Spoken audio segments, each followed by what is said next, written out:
বৃষ্টি আক্তার সহজ রেসিপি থেকে আপনাদের স্বাগতম। এখানে নিয়েছি 2টি ডিম।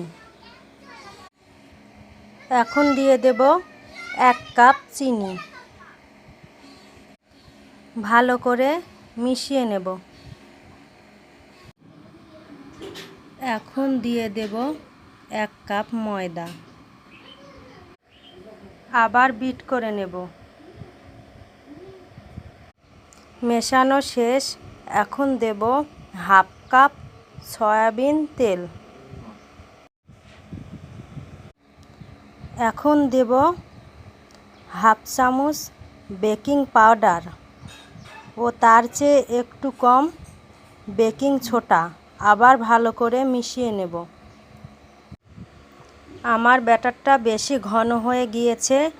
এখন এখানে দিয়ে দেব একটু কুসুম গরম পানি। আপনারা চাইলে গরম দুধও দিতে পারেন।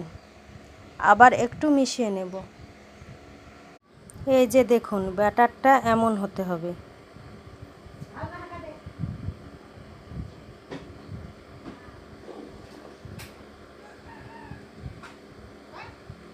এখন রাইস কুকারের বাটিতে কাগজ দিয়ে তেল ব্রাশ করে নিয়েছি। এখন ব্যাটারটি ঢেলে দেব। এখানে রাইস কুকারে তুলে দিয়েছি।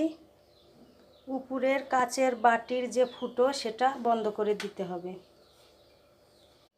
একটু পর পর লাইন বন্ধ হয়ে যাবে। 10 মিনিট পর আবার অন করবেন। এভাবে প্রায় আধা ঘন্টা রান্না করতে হবে। ঝটপট তৈরি হয়ে গেল রাইস কুকারে বাড়িতে তৈরি কেক। টাটা।